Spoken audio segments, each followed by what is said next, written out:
everybody, it's Granny. We're going to be talking about the Dreamboat shawl today by Plucky Knitter. I'm currently working on a shop sample for Plucky, and this one is knit in Primo Sport.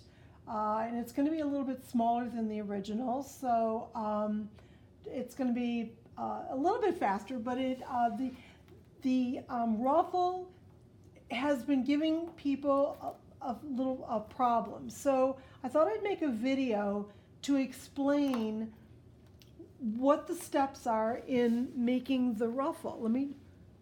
The instructions in the pattern are written for those who do not want to who want to reposition stitches to do a 1/1 cable. And I think if you can see how this is done, it will help those who are having a little bit of trouble with it. This would represent the increase row, where in the pattern you go from 300 and some stitches to, in the original, 760, I think, stitches for the ruffle. And it's just so beautiful when it's completed. The ruffle is going to be, it will have a stockinette selvage edge. The rest of the shawl has a garter edging, and then for the ruffle we're going to switch to this. On the right side, in between the ridges, those are going to be in reverse stockinette, and these beautiful little cable columns, which are staggered, one stitch staggered in between the right side and the wrong side, almost look like wisteria hanging down. I don't know, but they're really pretty. So let's see how this is done. On the right side rows, we're going to start by knitting 3. That's our edging. 1, 2, 3, and then it says to purl 3.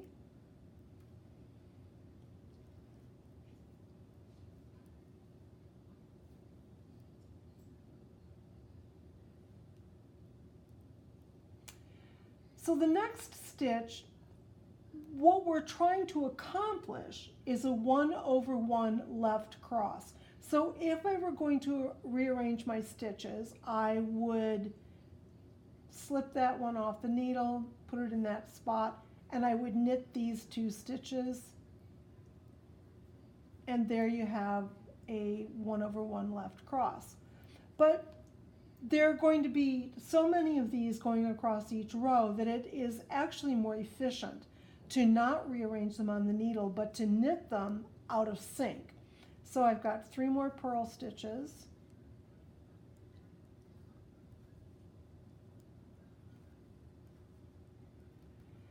And the instructions say to insert the needle from back to front between the first and the second stitch on the left-hand needle and knit the second stitch. So that means when I've brought my needle through here, I'm going to grab that first leg of the second stitch and knit it, but I'm going to do that over again. There, and knit it, but I'm not going to take it off of the needle.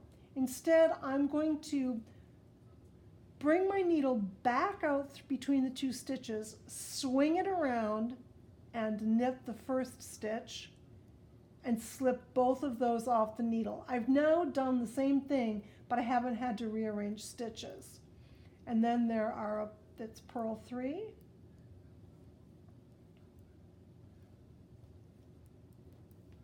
Bring the needle up through the middle, knit the second stitch, bring the needle back out, take it back through between the 2 stitches, swing it around, and knit the first stitch. Slide them back off. Purl 3.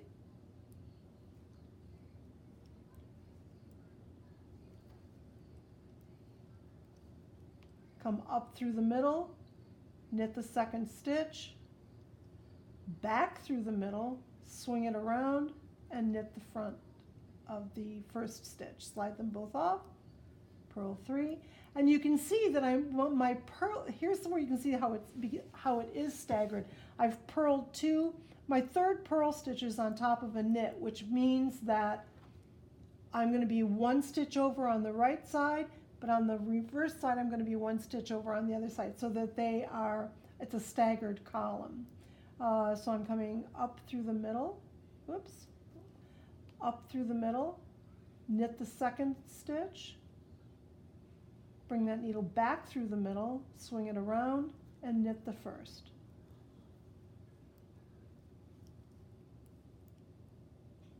It's nice with a sport. I'm using a number 7 needle, so sport weight on a 7 is a really nice, lacy, gives me lots of room to maneuver this needle in between and out without being choked, without the stitches being choked. One thing you have to watch out for is that you get both of those stitches off the needle. This one, go back and do this one, and then they both have to slide off the needle, so you have to get that one off too. Oops. One more, and then we'll be ready to turn it and purl back.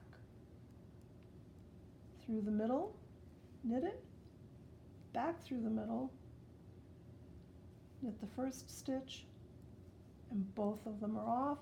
And I finish up with purl 2 and a knit 3.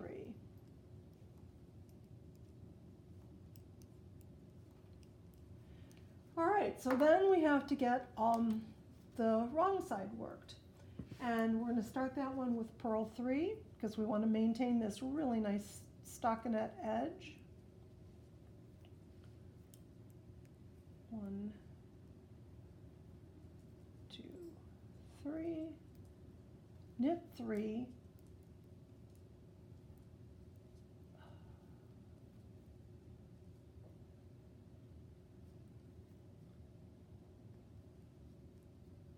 now it's easier coming back on the purls because there are fewer steps. You're simply going to purl the second stitch and purl the first stitch and slide them back off together. Knit 3, purl the second stitch, purl the first stitch, and slide them both off.